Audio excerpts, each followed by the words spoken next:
많은 분들이 기대하고 계신 르노 코리아의 오로라1 프로젝트 QM6의 후속 모델이기에 더욱 주목받고 있는데요. 그런데 여기서 끝이 아니라고 합니다. 르노 코리아가 180도 달라진 모습으로 프로젝트를 준비하고 있다고 하는데요. 아니, 요즘 르켓이 모두 왜 이렇게 열심히 일하는 거야? 어쩌면 르노 코리아의 명운이 달린 이 프로젝트, 과연 어떤 일일지 저와 함께 낱낱이 살펴보시죠. 구독과 좋아요 누르고 재미있는 신차 정보 받아가세요. 안녕하세요, 차산오바입니다. 지난해에만 전년 대비 38%나 판매량이 줄어든 르노 코리아. 오랜 시간 신모델이 없었기에 어쩌면 당연한 결과였을 텐데요. 하지만 2020년 XM3 이후 4년 만에 선보이는 오로라1이 곧 모습을 드러낼 예정입니다. 오로라1은 르노의 베스트셀러인 QM6의 후속 모델이기에 많은 기대를 받고 있는데요.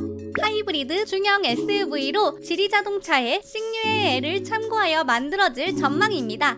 다만 아직 디자인은 확실하지 않은데요. 라팔이나 시닉 이테크와 같이 날렵하고 스타일리시한 모습으로 등장하리라 기대되고 있습니다.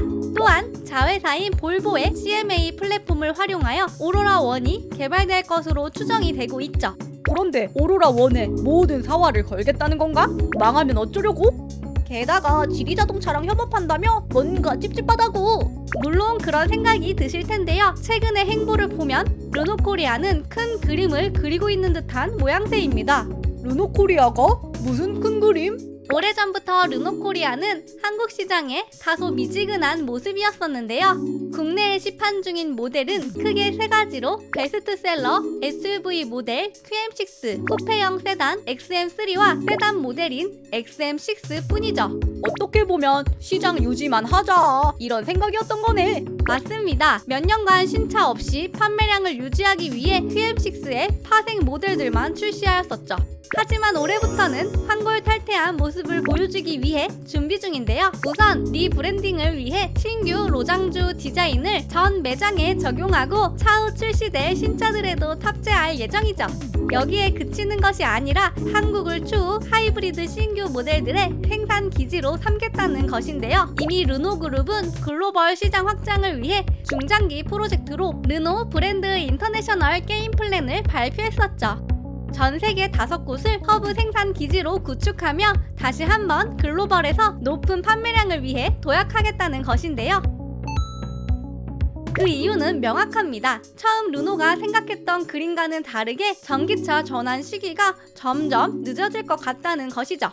르노는 원래 2030년까지 유럽 시장에서 신형 전기차 24종을 출시해 제품군을 강화하고 스포츠카를 전문적으로 만드는 자회사 알파인 역시 모든 제품군을 전부 전기차로 바꾼다라는 계획을 가지고 있었습니다. 하지만 현재 글로벌 시장에서 전기차의 점유율은 점점 낮아져만 가고 있습니다. 비싼 가격과 짧은 주행거리, 부족한 충전 인프라 등으로 구매를 망설이는 소비자가 많아진 탓인데요. 전기차 업체 리비아는 작년에만 7조 손실을 봤죠. 반대로 하이브리드 시장은 점유율을 높이며 계속 질주하고 있는 상황입니다. 그 혜택을 톡톡히 보며 토요타와 현대차 그룹이 사상 최대 이익을 내고 있지.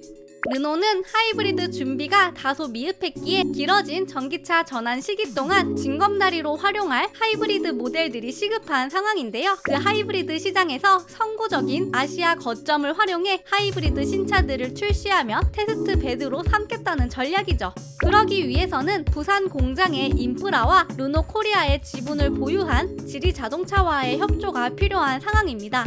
어쩌다 보니 한국이 르노 하이브리드 개발에 최전방에 서게 되었네. 르노가 부산 공장에 욕심을 내는 이유는 명확합니다. 그룹 내 1, 2위 자리를 놓고 다툴 만큼 완성차 품질 분야에서 우수한 능력을 인정받았기 때문이죠. 게다가 연간 최대 30만 대를 생산할 수 있는 인프라까지 갖추고 있죠. 르노 코리아의 2대 주주인 지리자동차 역시 폴스타4 생산을 확정 지으며 한국산이라는 프리미엄을 달려고 하는 것이죠.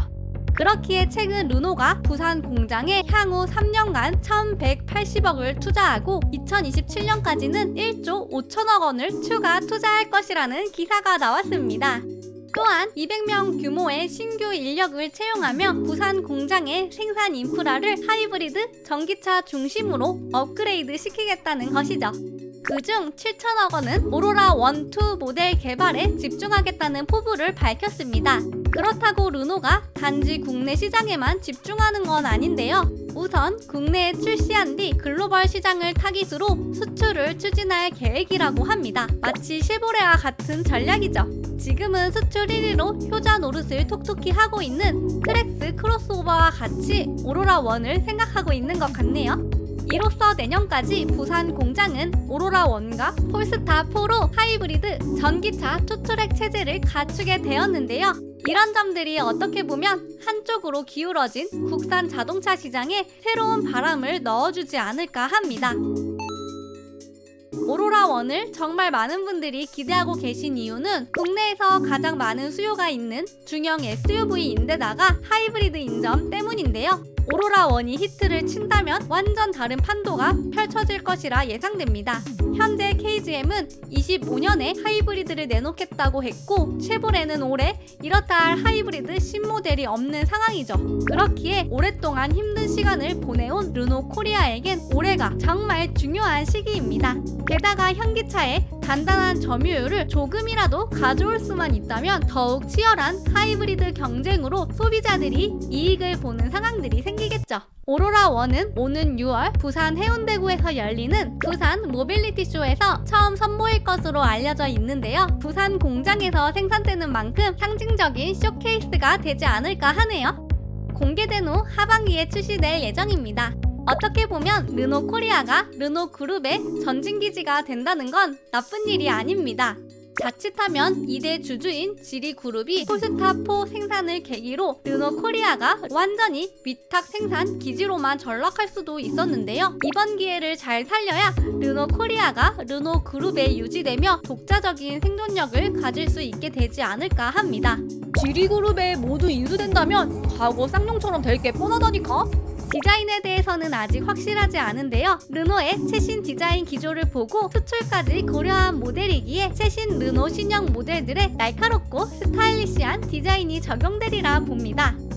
한간에는 스파이샷 때문에 식류의 L이 그대로 나온다는 얘기가 있는데 개인적으로는 중국향 디자인은 국내나 글로벌에서 선호되지 않기에 확 바뀌리라 예상되네요.